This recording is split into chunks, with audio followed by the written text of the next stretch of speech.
Hi friends, welcome to Venba Pramya channel.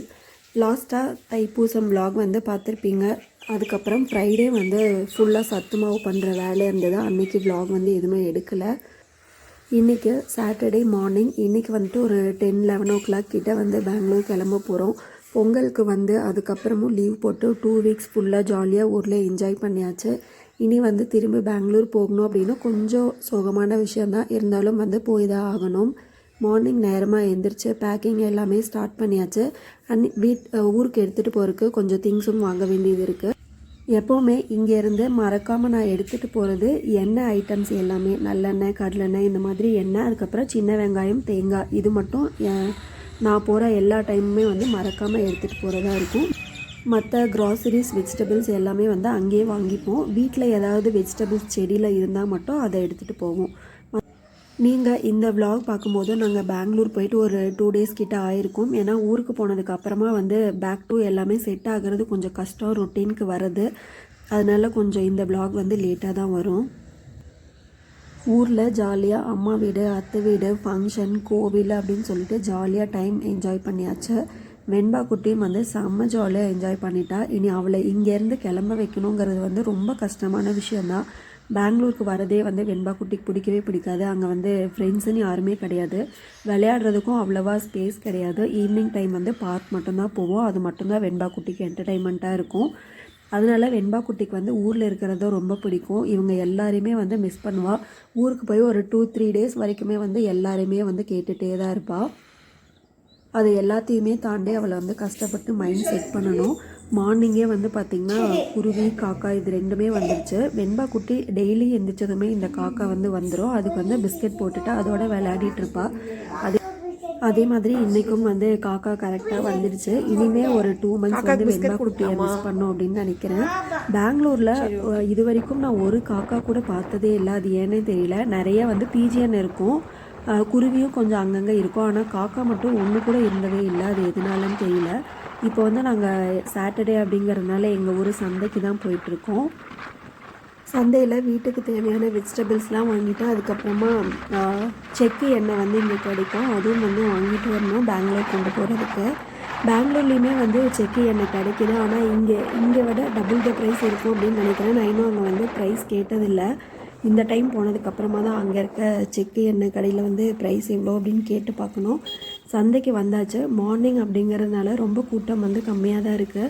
பொங்கலுக்கு வந்து கரும்பு வந்து இன்னுமே இருக்குது. போகும்போது அதிலும் வந்து வாங்கிட்டு போகணும். சந்தையில் இருக்க கரும்பு வந்து நல்லா ஸ்வீட்டாக இருந்தது. லாஸ்ட் வீக் வாங்கினது. அதனால் இந்த வீக்கும் வந்து கரும்பு வாங்கணும். ஈவினிங் டைம் தான் வந்து எப்போவுமே சந்தையில் கூட்டம் ஜாஸ்தியாக இருக்கும். ஒரு 4 o'clock வந்தோம் அப்படின்னா செம்ம கூட்டமாக இருக்கும். இப்போ மார்னிங் ஒரு 9 o'clock தான் ஆகுது. இப்போ தான் எல்லாமே வந்து ஷாப் ஓப்பன் பண்ணி செட் பண்ணிகிட்ருக்காங்க. கூட்டமே இல்லை. காய்கறி எல்லாமே ஃப்ரெஷ்ஷாக இருந்தது. வீட்டுக்கு தேவையானதை வாங்கிட்டு எண்ணெய் வாங்குறதுக்காக வந்தாச்சு. இதுதான் வந்து எண்ணெய் ஆற்றுற இடம். இங்கே வந்து பெங்களூர் கொண்டு போகிறதுக்காக கடலெண்ணெயும் நல்லெண்ணெயும் வந்து வாங்கிட்டு போகிறதுக்காக தான் வந்து வந்திருக்கோம். சந்தையிலேருந்து எல்லாமே வாங்கிட்டு வந்தாச்சு. கரும்பும் வந்து 2 கரும்பு வந்து 75 rupees சொன்னாங்க. 3 கரும்பு வந்து 100 rupeesக்கு வாங்கியிருக்கோம். இது வந்து பெங்களூர் எடுத்துகிட்டு போகிறதுக்காக. எண்ணெயும் வந்து வாங்கியாச்சு. எங்களை சென்ட் ஆஃப் பண்ணுறதுக்கு அப்பா, அம்மா எல்லாருமே வந்தாச்சு. இனி வந்து குளித்து கிளம்பிட்டு சாப்பிட்டுட்டு கிளம்ப போகிறோம். இப்போ வந்து டைம் ஒரு 11:30 கிட்ட ஆச்சு. கிளம்பியாச்சு. எல்லாருக்குமே கொஞ்சம் சோகமாக தான் இருந்தது. இவ்வளோ நேரம் என்னோடய அப்பா வந்து வெண்பா குட்டி காரில் வந்தே தான் ஆகணும், இறங்கக்கூடாது அப்படின்னு சொல்லி அடம் பிடிச்சிட்டு இருந்தா. அதுக்கப்புறமா வந்து பிரணி குட்டியோட பார்த்துட்டு வரலாம், பிரணியை பார்க்க போகலாம் அப்படின்னு சொல்லி கன்வின்ஸ் பண்ணி தான் வந்து வெண்பா குட்டியை கூப்பிட்டு போகிறோம். எல்லாத்துக்கும் ஹாப்பியாக பாய் சொல்லிட்டு வரா. கொஞ்சம் எங்களுக்கே வந்து பொக்குன்னு தான் இருக்குது. இருந்தாலும் வந்து வேறு வழி இல்லை அப்படின்னா வந்து காரில் ஏறவே மாட்டா. ஒரு வழியாக எல்லாத்துக்கும் வந்து பாய் சொல்லிவிட்டு கிளம்பியாச்சு. போகிற வழியில் vlog வந்து எதுவுமே எடுக்கலை. நடுவில் பிரேக்குமே நாங்கள் வந்து எடுக்கலை. வீட்டுக்கு வந்து ஒரு 4:30க்கு ரீச் ஆகிட்டோம். வீட்டுக்கு வந்ததுமே நான் ஃபஸ்ட்டு பார்த்தது வந்து இங்கே இருக்க செடி தான். 1 week தான் லீவுக்கு போகிறோன்னு சொல்லிட்டு செடி எல்லாமே இங்கேயே வச்சுட்டு போயிட்டேன். ரோஸ் செடி மட்டும் கீழே செக்யூரிட்டிகிட்ட சொல்லி தண்ணி ஊற்ற சொல்லியிருந்தேன். 2 weeks இன்னொரு வீக் எக்ஸ்ட்ரா ஆனதுனால செடி எல்லாமே வந்து ஆல்மோஸ்ட் செத்து போகிற நிலைமைக்கு வந்து வந்துடுச்சு. தூதுவளை செடி வந்து ஃபுல்லாக காஞ்சே போச்சு. கற்பூரவள்ளி செடி ஃபுல்லாகவே வந்து பார்த்திங்கன்னா பூச்சி விழுந்து ஒரு மாதிரி ஆயிடுச்சு. தூதுவளையோட இலையெல்லாம் பாருங்கள், ஒரு 80% வந்து காஞ்சிருச்சு. ஆனாலும் கீழே வந்து லைட்டாக அங்கங்கே சின்ன கொழுந்து வந்திருந்த மாதிரி இருந்தது. ஸோ தலைஞ்சிரும் அப்படின்னு நினைக்கிறேன்.